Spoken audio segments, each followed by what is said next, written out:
from Detroit, Michigan, USA. In My House, hosted by Carlita, where the true stories are told and great music is played. And now from the In My House Techno Music Show archives. Alright, this is Carlita coming to you live from Submerge, the center of Detroit Techno, where the true stories are told and great music is definitely played. But guess what? Today is not necessarily about playing music, but the background and talking about music in its truest form. And no more further than the truth are these four guys sitting at this table with me are legends. And so I don't mess up their names and who they are. We're going to start and go around the table and allow them to introduce themselves to you, and then we're going to get into this. Well, it's not necessarily a round table discussion, but it's like a square of a round, and we form a circle. But anyway, this is Carlita. We're going to get started, and we're going to begin with this gentleman right here. You can introduce yourselves and let everybody know who you are. Okay, my name is Donafay Collins. That's my given name, but back in the day, like they said, they used to call me Don Juan the Lover, but I go by Donafay Collins now. All right, my given name is David Humphreys, but nobody calls me that. They call me Hump the Grinder. Yeah, they call you something else, but we'll talk about that too. Well, I don't have no moniker. My name is just flat out Felton Howard. That's it. My name is Tyrone. They call me the Godfather because I'm the shit. Yeah, he is. So let's begin. Let's begin, guys, and kind of go back a couple of years ago, and let's talk about the first time you ever DJ'd. When, where, and how did it happen? Who wants to go first? I'll start. Okay, go ahead. And the reason that I wanted to start because my entire existence into this whole game is predicated on this dude next to me, Mr. Felton Howard. We were at a bar called Blue Chateau, and what happened was they were renovating. They said they were going to renovate the place for like 30 days. It took them 3 years. So we stopped going to the Blue Chateau, and we started going to a place called the Hot Chaparral. And there I started, because they came to me, Felton Howard and Mr. Dwayne Montgomery came to me and said, why don't we start DJing this, that, and the other? And I'm like, y'all gotta be kidding, because like, I'm something like a pimp. I ain't got time to be DJing. But they convinced me, now Felton, I gotta set this up for you. Because Felton was up in the club looking like Black Jesus. Long perm all down to his back, waves all in his hair. And you know, you go to Felton's house, for those of you that know what audiophile is, Felton had Harman Kardon shit all in his house, where most black folks couldn't even afford it. So they took me over there and we had a crash course in mixing, him and Dwayne Montgomery. They was trying to mix some records, and he said, well, you do this and do that. They had a little bullshit mixer. I clicked the two things together. I said, okay, I'm good with that. You know, and the rest, I'll let him tell that. Tyrone, Felton, I guess you next. Wow, that was quick. My history goes back a little further. I guess Don can somewhat elaborate on it a little bit further than I can. But I came into DJing just as the bands were leaving out. I used to be in a band. I was a guitarist. And we were being upstaged by DJs. DJs come in and play for $50 and do their thing while we took a break. And then sooner or later, the whole bar scene had changed, cabaret scene had changed, whereas the band was no longer needed. So you take a band that was getting paid $500. You got this one guy with records come in and pay for $50. He upstaged the band and played everything that the band was gonna play.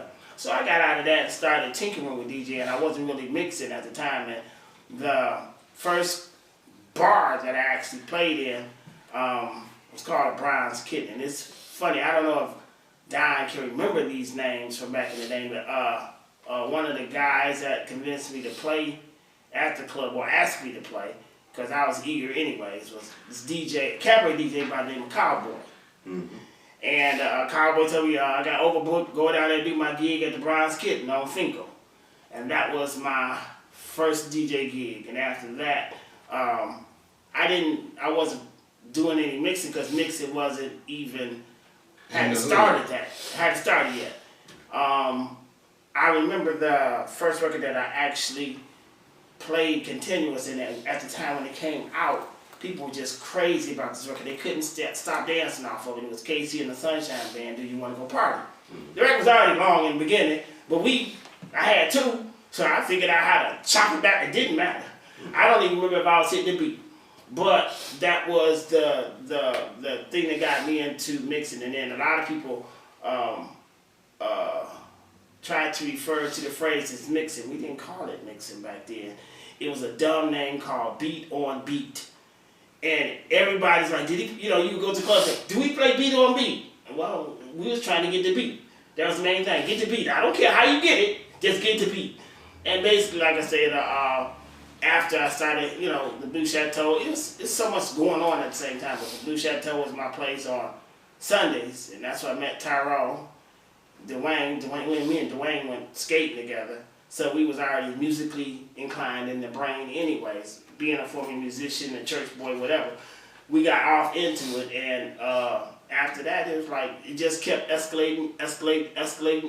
Next thing you know, boom. We didn't know this stuff was going to come to where it is. But that's how I got started, basically, after Brown's Kitten, doing my thing, and everything mushroomed after that. Was that a topless joint?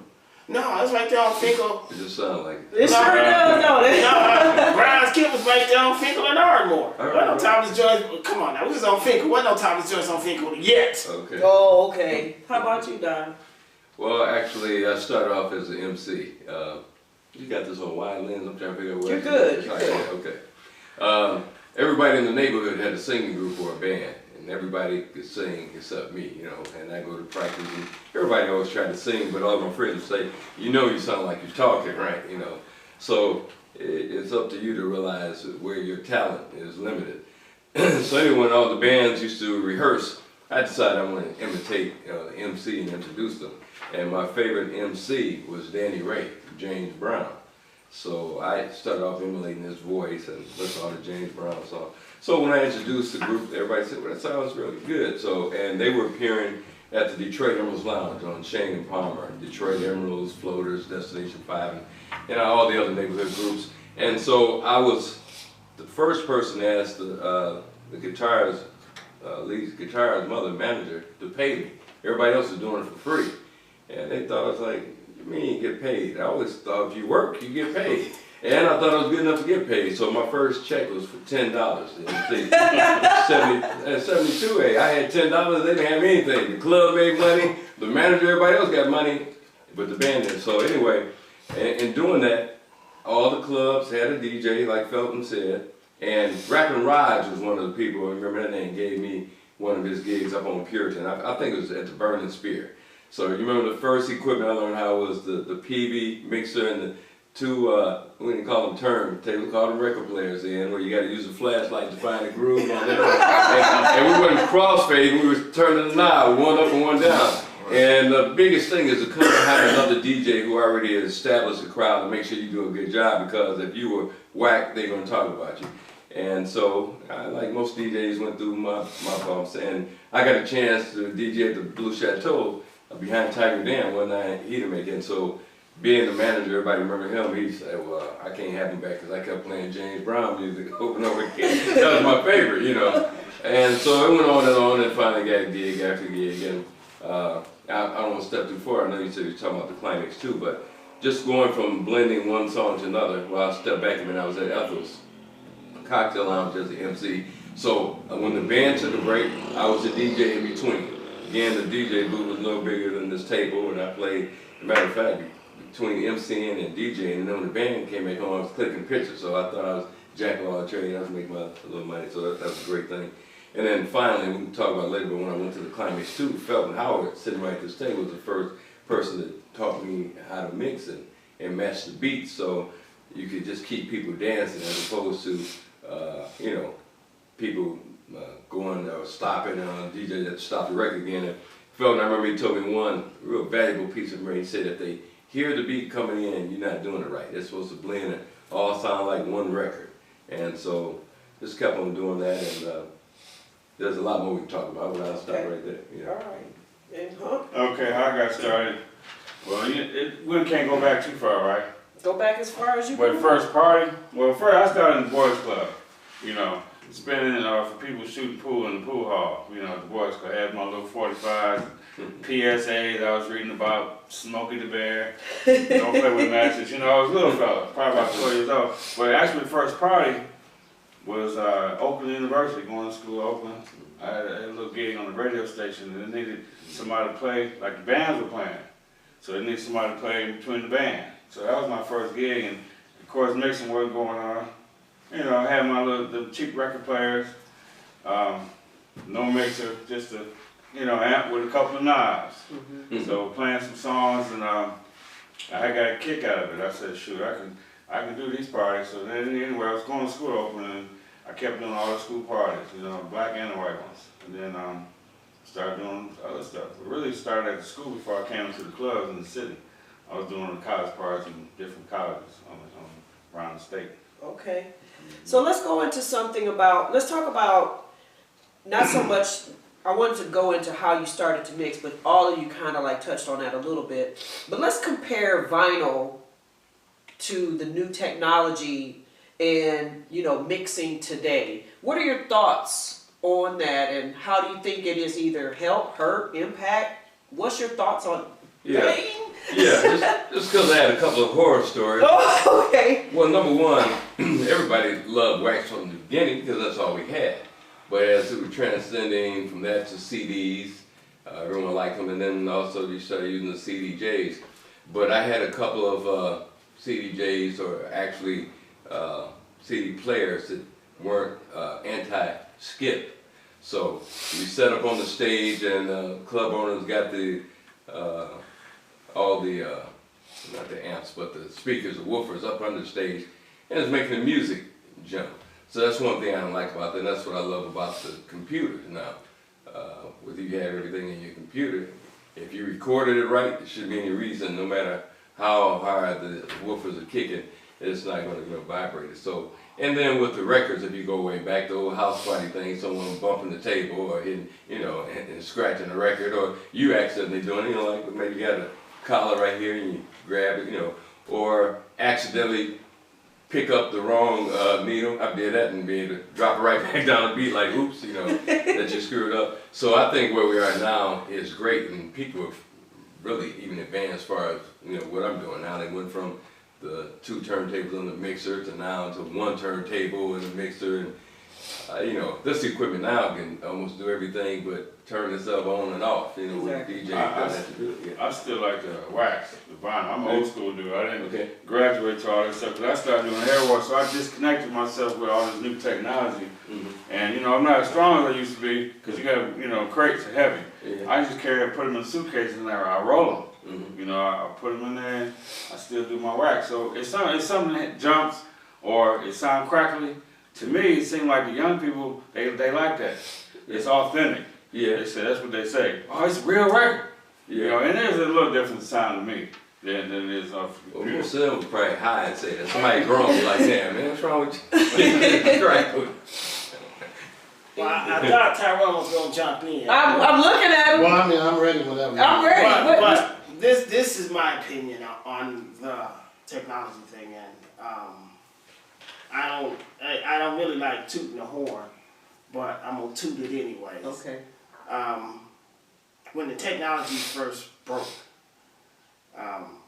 2 white guys that I just happened to befriend, Richie Harden and John Aquaviva, they stretched out and found the technology over in the Netherlands. And I happened to be over at Mogert, and I saw John Aquaviva playing records. And as I was looking at him, he had a computer, and he had a funny looking disc. It looked like a record. Trust me, I am very observant to the highest degree. When I saw him changing songs, but using the same record, I said, there's some shit here. There's some shit here. So you know, when you got a record, what the fuck is that? I'm not gonna lie about it, I cussed, just I did. What the fuck is that?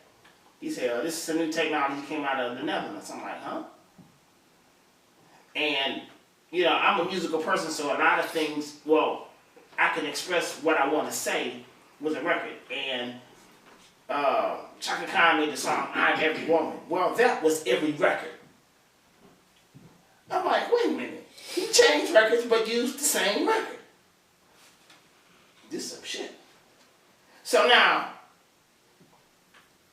everybody's using this technology now but don't understand it. When as soon as I got all the information, I forwarded to Tyrone. Tyrone, look, we gotta do this. Look, man, I'm telling you, give these white boys this $3,000 and you be good to go. Tyrone being very cautious about everything. I ain't giving nobody no damn $3,000. You crazy motherfucker. But we stressed out. Did you say that? Kind of, sort of, just like that.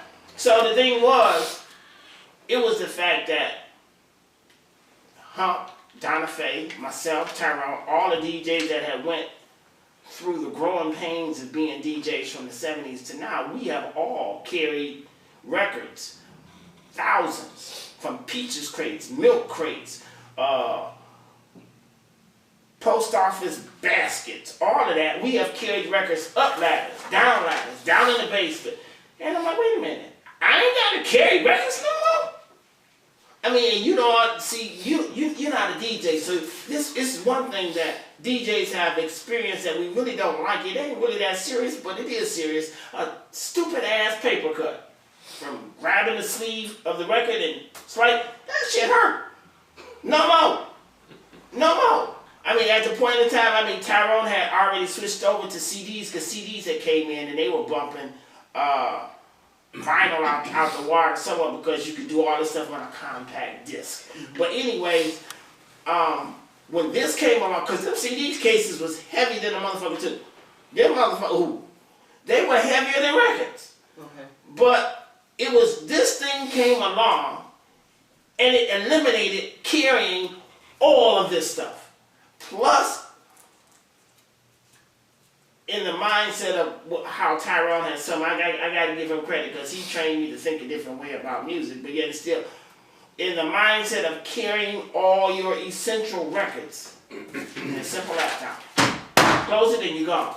You got 3,000 of them in a laptop. You got 5,000 in a laptop. You got 50,000 in a laptop. Now the downside about it is that you got everybody carrying a laptop. And the truth of the matter is, it don't matter who you are, where you come from. You could be African, you could be Brazilian, you could be Asian, you could be French, you could be whatever. You can have a library full of records. That still don't mean you can play them. So now technology has allowed everybody to come and gather all of this music, and they still, I don't care how, if this is on tape, I'm glad. There is no reason in the world for a DJ to have a what the fuck moment. Do you know what a what the fuck moment is? No. A what the fuck moment is the party is going real good and the DJ play a record and people go, what the fuck?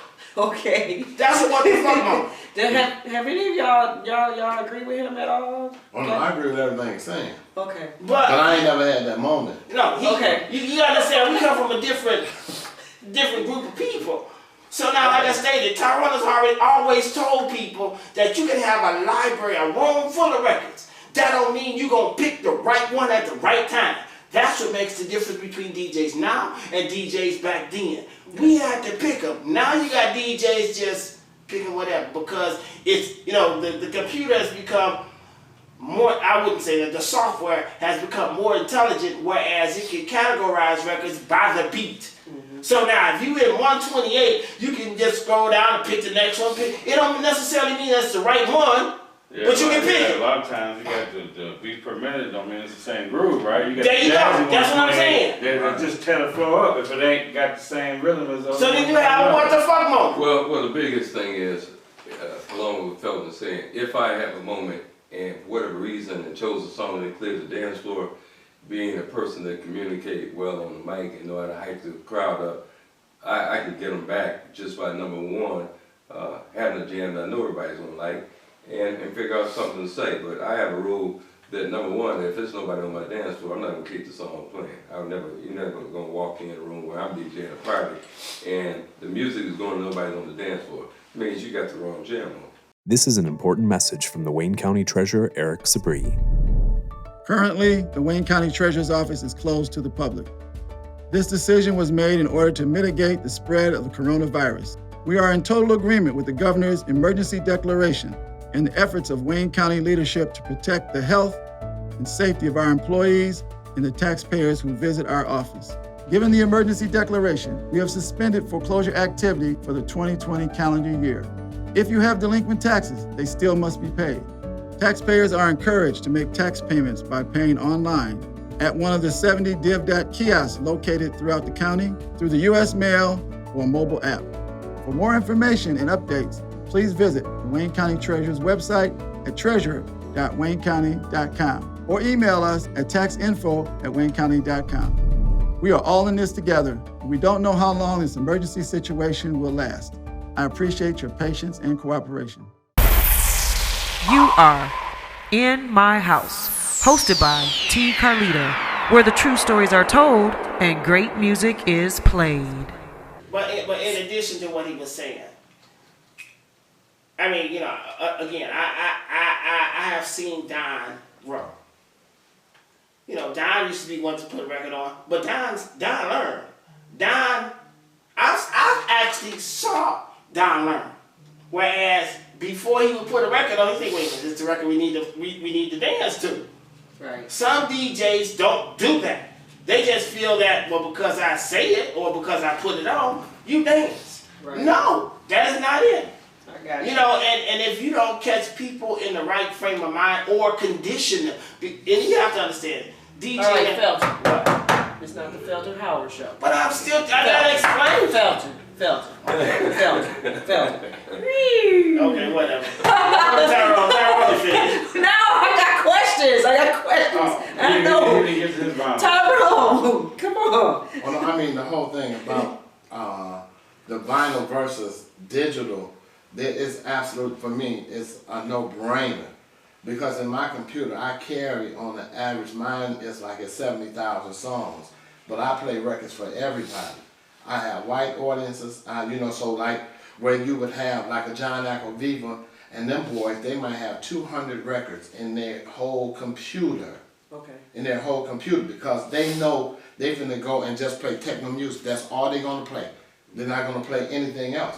Where you playing for Pookie now, you have to have a variety of music because you never know who's gonna come into that club.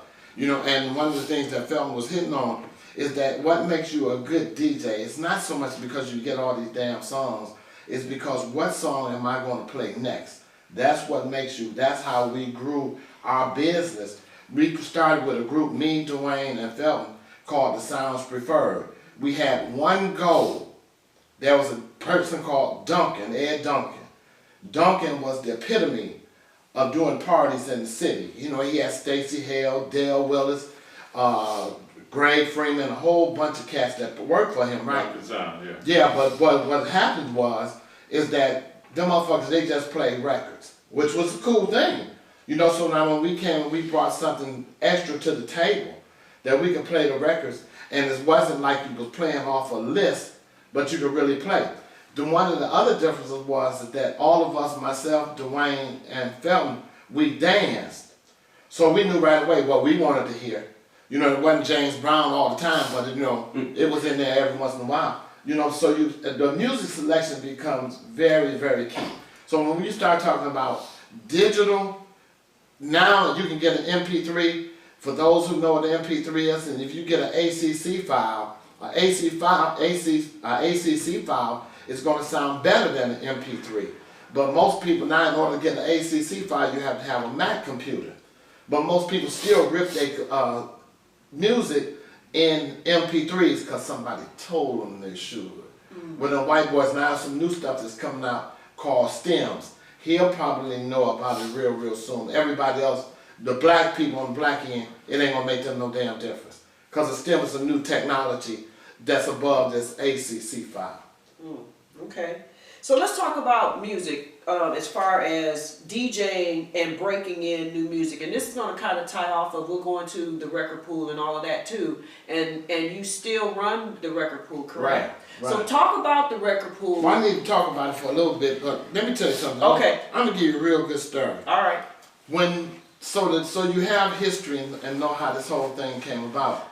Well, the record pool was a situation that we belonged to a record pool. And a white guy named Nick Senakari, he was the one that was running the record pool. And I'm going to tell you something, and I'm saying here while we on this camera because it is so important to what made us become the DJs. Myself, Felton, and Dwayne, there we are, is because we was always on that cutting edge. Where you got to get a lot of DJs now, they kind of touched on it earlier, they would sit there back and listen to the radio, and they wait for those records to come on the radio, and they play them same damn records. Well, we were going to be dedicated not to do that.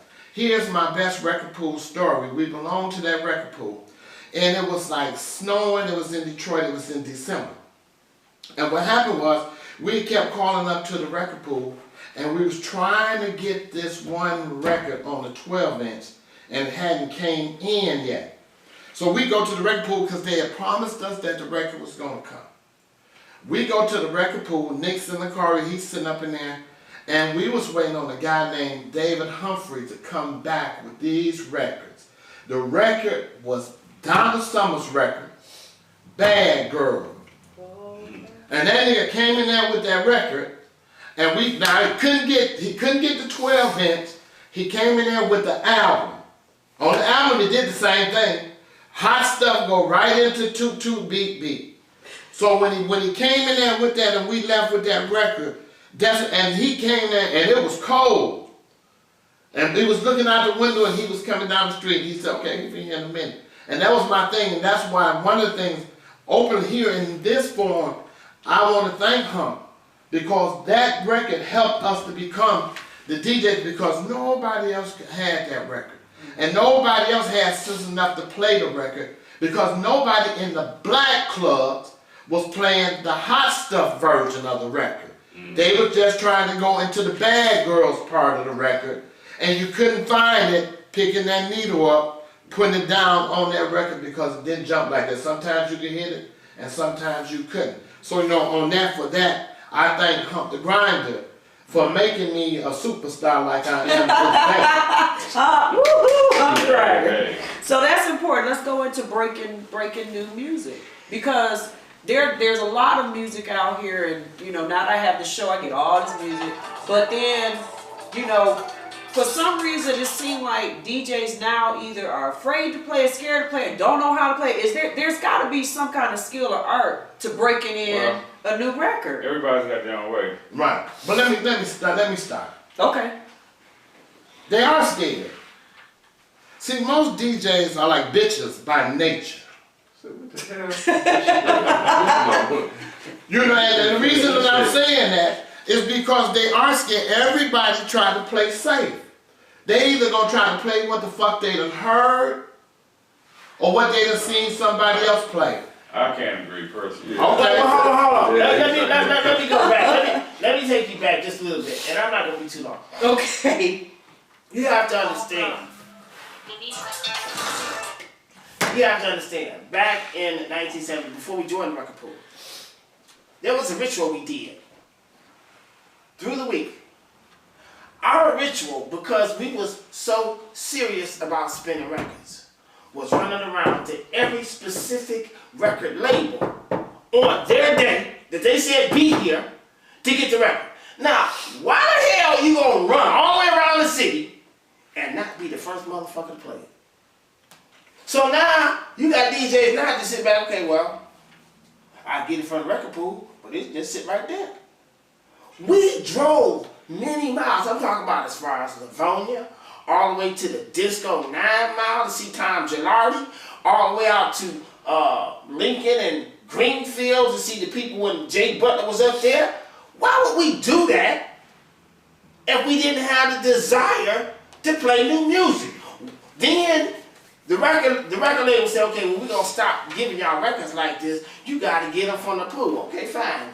Pool, be it. But we still come to you get our records. You see what I'm saying? So we had that desire. Maybe you didn't have it. I had it. I didn't want to hear the same thing that everybody else was playing. I wanted to jump out there first and have the gratification of being one of the first to play it. Because at the time, we was playing for pimps and hoes and that's it. Over on Gratiot and motherfucking Concord.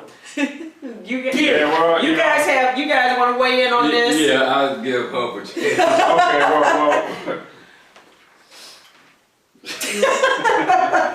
No, new music is something I always wanted to do because I couldn't stand what was on the radio. Exactly. I didn't like it, and I knew that the people partied off the stuff, but it was a way to get it in. My way, well, one of the ways I would incorporate a new record, I would kick on. I may even have a little slow set first, and I kick on a jam, right?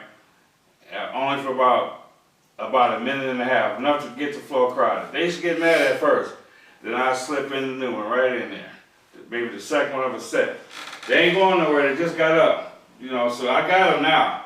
And then by the end of the night, I might play that record 3 times. Maybe the only record I play, a new jam that was bad, I might play it 3 times a night. By the end of the night, they humming that one out the door. Because I don't work it in a way where you trick them on the dance floor. You get mad like, God damn, you cut my record off. You just got on. But they there now. Yeah. They jamming to it, and I had to have belief in what I believe in. Right. That they feeling what I'm feeling. And it wasn't the crowd dictating me. With a new record, you kind of got to fit in what you think is going to work. Right. I had a different concept about DJing, whether it's music or not. My whole thing is about entertaining people. Because when I first started, Tyrone mentioned the Duncan sound. And Duncan told me he's about sound system, not DJs. Because I used to want to, because I look at the DJs, I'm like, these are the most boring people I ever met. Because like all they did was play music. They didn't even have a mic, never talked. And that was boring. I was about entertaining people, be on the mic and DJing. So my whole thing is, you can have all, the jams in the world, but it's how you play them. And then people say, well, how many watch DJs got this thing? Or how many watch you kicking out? Like, I don't know, but it's loud. Well, how many jams you got in your? I don't know, but I got enough to kick your ass. When we battle back and forth. But my whole thing is entertaining people, and so much has changed now that that's why I love old school, and that's why I'm sticking with it. I played some new school in between there. But people, that's why you go to the concerts now and you can sell them out in any old school concert because people are missing the good music and all that. And they still dance. And see, I still like to dance.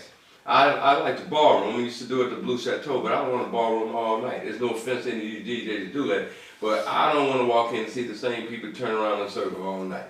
But it's a market for that.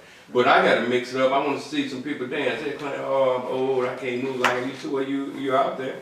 If you can ballroom, you can shake up a little bit, and it just changes the monotony. But the younger crowd, and that's a whole different thing because we had names all our dancers. All that thing is just bend over and show your ovaries. I mean, you've been on so far. And now the club life, and I let you get back to the talking about, it's like the guys used to compete with other guys for the girls. Now you got to compete with the guys and the girls for the girls. And it's like Sodom and Gomorrah, in the club. So music is important and it's good. My whole thing, if you kept the people dancing and you kept them having a good time, because everybody has their own way of playing it, and that's why everybody has their own favorite DJ. Because your personality goes into your music and how you talk to the people. And I tell people now, it's important that people to use that mic so people know it's you, because just like with my radio show, whoever's playing the music for me when I'm on the air, I can call their name 10,000 times and I still get texts. Donafay, you was throwing down. I'm like, the DJ is just not getting. Well, some places didn't like the mic. Yeah, like some sadistic parties. Cause I've done some where they were like, man, no, don't say nothing. We got a classic party. We don't even want to use this name Hump around on our flyer. Because it's too nasty, it's too ghetto. You know what I'm saying? Right there. Yeah, they will say that, and they say if you DJ, we gotta put David Humphreys on the flyer, and the people that know that name, and we don't want you talking because we got classic people here. You get somebody else. And then and then you go to a place where you don't talk enough. Cabaret style, they want you come on, get down all night long talking. Now I mean, but there's a fine middle ground in there. Yeah. You go to the party, then there's different type of music like Tyrone. I can tell what everybody in this room played the most or likes the most. Like Tyrone, I would pinpoint ballroom music, you know, Freddie Jackson, all the those type of records. That's his favorite. Yeah, I might be wrong. You, a mixer, R&B, house, crazy shit. Donafay plays more music than I play. See, Tyrone used to say, man, what you doing playing all that space music? You know what? I don't even want to cuss on your show. Please, it's internet, go for it. This motherfucker told me the same thing. Why you like that space music? And Space music. Felton taught me how to mix. But see, he was talking about like when Felton left the Climax, Pack Jam, spaceships. Pretty Tony. He thinking something like you popping and locking, you know. I'm like, that's what I like, bro. You know. Hey, put it down. But look at the floor. He used to come to the Cotton Club. I never forgot when he said to me at the Cotton Club one night, "Which found this?" I said, "The motherfucking pack. They dancing, they loving it." But he was irritating. I think it was irritating Tyrone a little bit. That I could have played a little more other stuff. And the only reason I'm saying that because even though you can do a Jedi mind trick on somebody and you can convince them. See, now here's what y'all have to understand, y'all, because all y'all sitting here, is that when the paradigm starts to shift, everybody wants to grow up. See, like what Don just said is that they can't dance like they used to dance. Some of them can't dance at all. So now one has to be smart enough. If I have a situation, I want people to come to my party, to my event. I got to be able to cater to everybody. I don't want to get pigeonholed into a situation where all I play is this, that, and other. Because any of y'all that's sitting at this table know I played all the music. See, I played all different types of music. That's what made me the shit. And I could play it good. Because at the point, if we was going to play some hip-hop rap records, some nasty-ass records, couldn't nobody play that shit better than me. Nobody. You know, if we was going to play some intelligent records, when the space shit came, I knew that old space shit was some bullshit. But here was the thing. Nobody understood, okay, why we playing that? Well, for the people who started late mixing, it's easier to mix a record that's beating faster than a record that's beating slower. It requires way more concentration, right, and you'll fuck that mix up way more than you will one that's beating like this. Oh yeah, well that's why Techno in the house is so. Absolutely, because any motherfucker can do it. Difficulty. Absolutely. I would trade my stack with any of them stacks. Absolutely. Say, hey, take the funk stack and let me get that. They ain't gonna do it. They won't do it. Oh no, of course they're not. You know, so that's what I'm saying. So when we start to talk about different genres of music and having the parties we would go to Studio 54 when Hump was down there. You would hear a whole bunch of shit that you never would hear. Like if you went over to Ethel's or someplace like that. Okay, and that was good. See, that's always good. So now a little bit of everything. A little bit of everything. When we was going out to the Red Cherry, we was going out to Taboo. See, these white boys here and the Butterfly, these white boys here knew the technological part about DJing. See, my man, Randy Schaefer, he had a situation, he had two turntables hooked up here, and each turntable had its own EQ. Each turntable. The music stayed like this the entire time. He had, you pull out the sleeve, there's a record, he pulled out the sleeve, there was an EQ card. He put the EQ card on the EQ and put the graph down on it. This motherfucker's gonna sound like this, I guarantee you. The flow is never gonna stop until the people just want you to. They figured out music. When niggas pookie, then we just put on the record, let the motherfucker go all the way out. We go to the bathroom, let it run out, you know, and shit like that. You are In My House, hosted by T. Carlita, where the true stories are told and great music is played. This is an important message from the Wayne County Treasurer, Eric Sabri. Currently, the Wayne County Treasurer's Office is closed to the public. This decision was made in order to mitigate the spread of the coronavirus. We are in total agreement with the governor's emergency declaration and the efforts of Wayne County leadership to protect the health and safety of our employees and the taxpayers who visit our office. Given the emergency declaration, we have suspended foreclosure activity for the 2020 calendar year. If you have delinquent taxes, they still must be paid.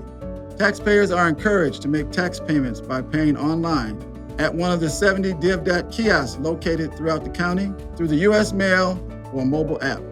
For more information and updates, please visit the Wayne County Treasurer's website at treasurer.wco.gov. info@waynecounty.com or email us at taxinfo@waynecounty.com. We are all in this together, and we don't know how long this emergency situation will last. I appreciate your patience and cooperation. You know? Well, they was trying to dismiss. But that's the reason that I refused to work. Every motherfucking radio station came and tried to get me to come and do a mix show on that radio station. I'm not gonna do it because I said they were stealing from the clubs. That's what they wanted. They wanted that same club drama to be on the radio. But for us that was making money, throwing them cabarets and them parties, why would I do that? Why would I cut my nose off to spite my face? Right.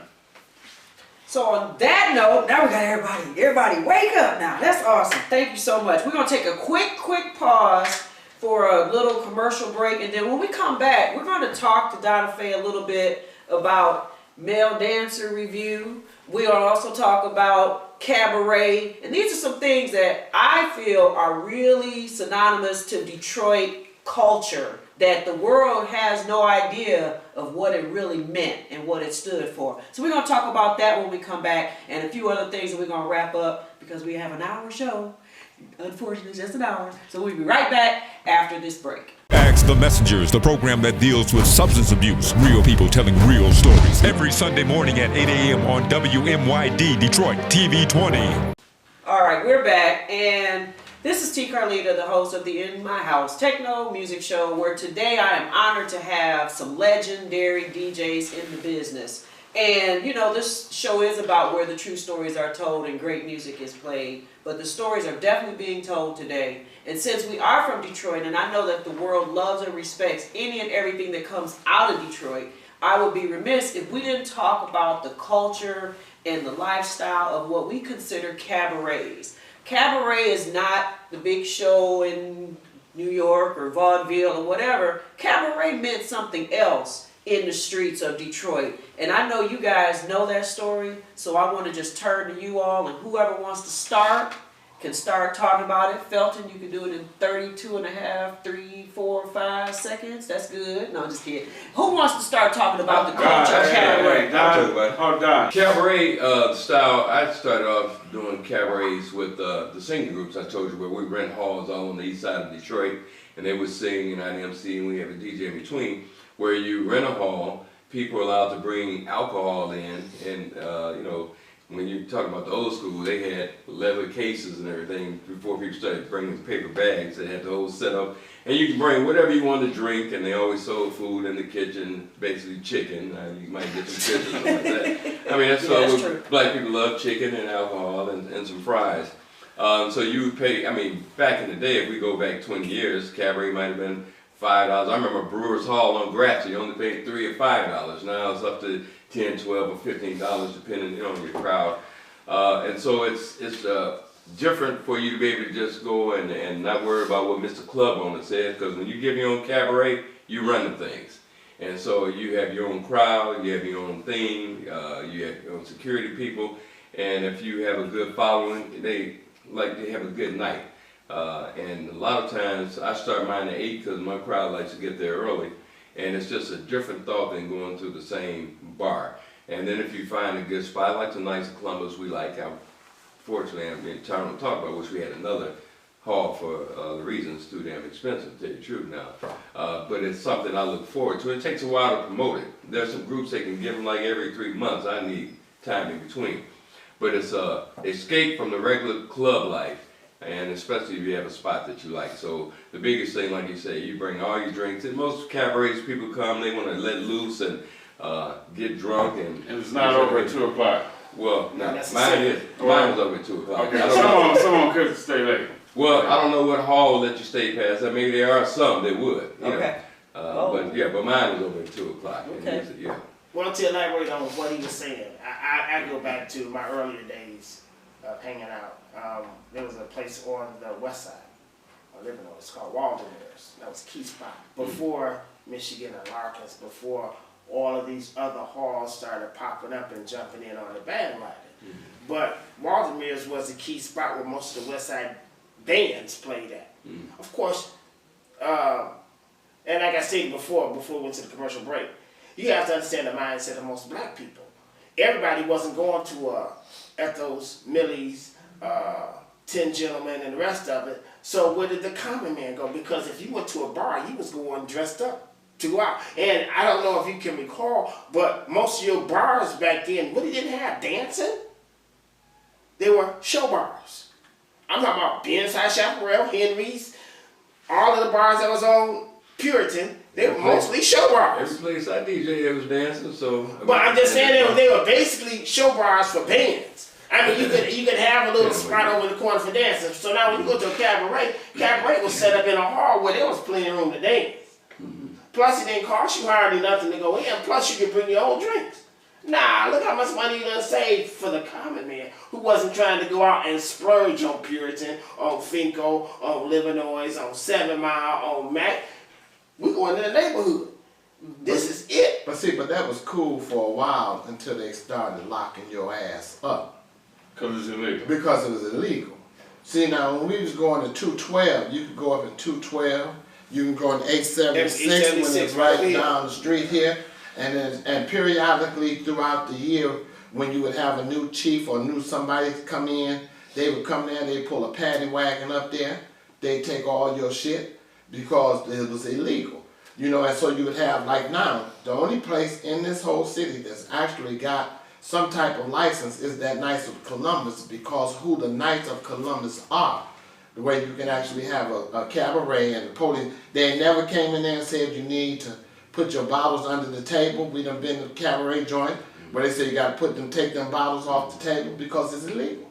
You know, but cabarets play a big part. You know, Mr. Robert Turk, who just recently passed, he owned the Detroit West. Will Holmes owned the Metro Renaissance.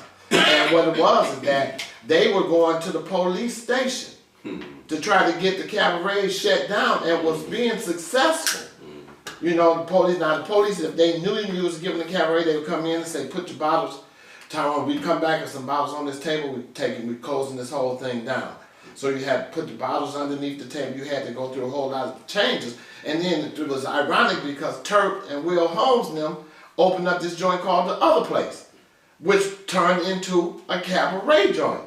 You know, so that was just kind of ironic, but cabarets to this very day, they play a big part in our social existence as black folks in the city. Yeah, you know, and if you think about it, there wasn't too many cabaret places elegant. They wasn't going to spend a lot of money because they can get shut down anytime. And everything. Absolutely. So they were always just basic. Absolutely. Yeah. It really was just a hall with a space. Yeah. And if you wanted to rent it, fine. I mean, just like Tom Phillip Post and the rest of them. They were nothing but a joint. Holiday Hall, we gave something there together. Yes. We're on the east side. Yes. Fandango, we talked about that. Oh yeah, Felton. Taylor, you know.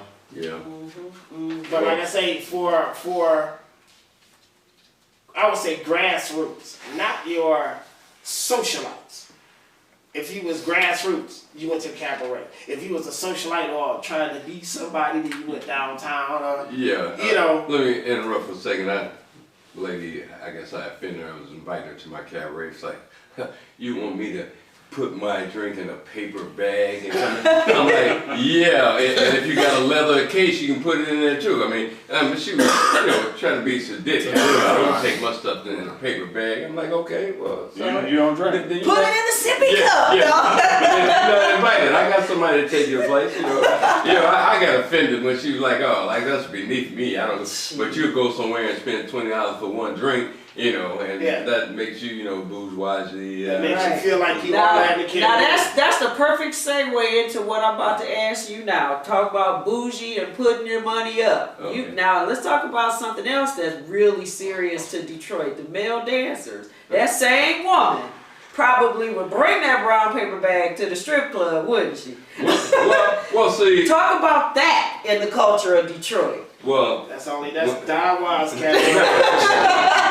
But I tell you, we didn't call it a strip club, and okay. And let me just give you a brief history, and I put it past me. But anyway, I only intended on being an MC at Foxy's Lounge on 6 Mile, and actually, when I heard about it, talking about these guys when we come in and dance, I'm like, what kind of bar is this? I don't even want to DJ. But then the guy was selling tickets in advance, and he sold out 2 weeks in advance. All these ladies were buying tickets. I'm like, wow, this is something. So I'm like, I went down to see a place called Team Marie, and I went and bought my G-string, I had it on and everything. Still, I'm the MC, and I wasn't planning on doing it.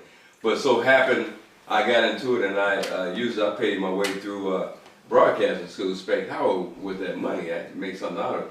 But what I didn't like, and what turned me off and made me stop, is I had been DJing since '72. I started doing the male dancing thing in 1981 or something. I became known as a dancer who also DJed, instead of a DJ who also danced.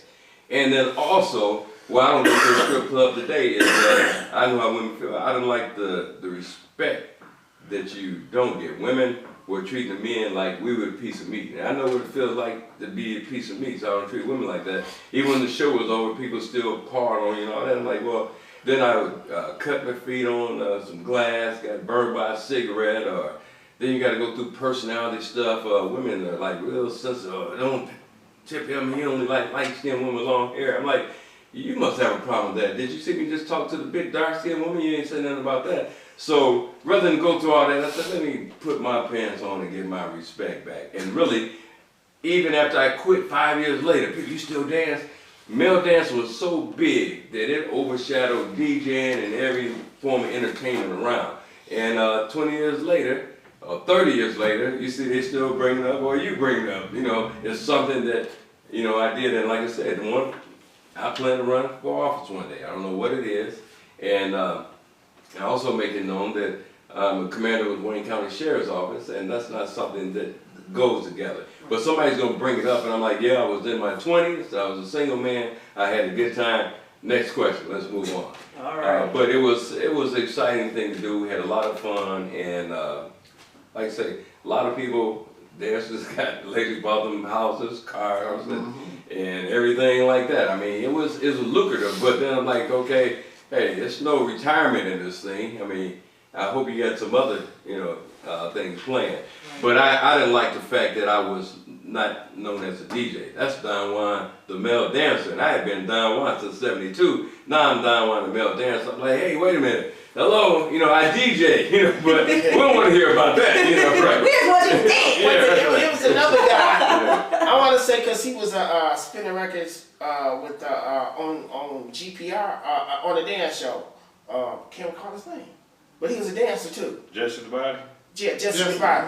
He was known more for being a dancer than a DJ. Yes. But in addition to what they stated, you have to go back and look at the conditions and the mindset of people back then, because basically at one point in time the only thing we had was strip clubs for men. They had basically eliminated black women, period. White women went over to Canada. And some black women were going over to Canada. And this is what is really ironic. Time is a motherfucker. Time will bring a change, and the change we done came and went, and you be like, wait a minute, it changed, and then it went back. Right. And the only thing I got offended by, I'm sorry, is that groups like the Foxy Frenchmen, all of these people, they were, white male group, they were on, a lot of them on Channel 2 and all these things. And I had a group, Felton tell you was there, that we had uniforms, Hump could tell you, costume, Tyrone been there. We had routines. I had a hell of a show, but we didn't get that knowledge. We never got on television. And so I'm like, okay, I see where we are. We're not mentioned in the same breath as the Foxy Frenchmen and all that. So, like I said, it was time, to move on. But I don't regret, what I did, because it was a lot of fun. Well, it's also a thing whereas even though, now that you look back in retrospect, it's cold, but it's true. We were having fun while somebody else was profiting off of your fun. And you wasn't paying attention because Bill and the rest of them, they was clocking. Oh, yeah. They was clocking your fun, but they clocking. Yeah. No pomp and circumstance or none of that as far as acknowledging who you are to the press. You just fun, having fun, and I'm making that money off of you. Well, guess what? That's why, just to let you know, we always gave our own shows and went to different venues where we control the door and the money, because we know what kind of money is to be made. But I will have to say this to Bill. I mean, we're talking about the climax too. One of the few people that I took a lot about giving parties on how he was just had this mind on how you draw people, and he would do things that most club owners will not do now. That's why we got to do it ourselves. He had his own mailing list with 5,000 to 6,000 people on it. He sent flyers to people's homes, stuff that that we learned to do our own. Or he had a counter, like when you go through the turnstile, he had the number, and I knew how many people was in the club and what it cost to generate all these things. A real promoter club owner. Huh? Yeah, a lot of club owners just open up the door, and then they need promoters, so people like us to bring people in, because they don't have the slightest idea on how to keep it that was going. a good part for us, because we all promoted parties. Mm-hmm. Right. And had a crowd where if a club jam you up like it used to do me sometimes, you could move them. Mm-hmm. Like within days, you could move everybody out of that joint. Right. When they give you a hard time. Right, exactly. Because they think that's theirs, but it's not. Oh yeah, well, Bill was good for that. This is what he used to say. This is my $1 million package, But anyway, yeah, right, yeah. Something right. So Tyrone, you are very active. From what I've learned about you and read about you and heard so much about you, you had the pulse on what was going on in the streets with the music business, because you ran the record pool, right? Mm-hmm. And you are still doing things. So kind of real briefly talk about the record pool and where it is today, because a lot of people don't even know that it still exists. They thought it was No, I mean, the record pool is never going to stop.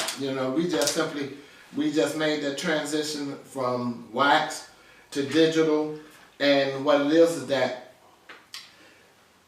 with the record pool, so that you have an understanding of what it is, the record pool is a central location where you would come and get records. Now, there's always been these people that were mad at me because back in the day, if you weren't playing in the club, a Billboard reporter, or something like that, the record labels didn't look at you as a viable record pool. So I always had like a Charles Hicks that was in the record pool, and things like that he was a Billboard reporter. I convinced Ken Collier to put my name down as he was on my roster, but he was not actually in the record pool, but I would give him when he needed some funk records. And then when we started dealing with them boys out of Chicago, Dance Mania, they would send me the records before they would send them to anybody. So then Ken could come and get the house records that he needed, and things like that. But a record pool is just a central location where people come there. But bigger than all of that, when you come to get the records, You are In My House, hosted by T. Carlita, where the true stories are told and great music is played.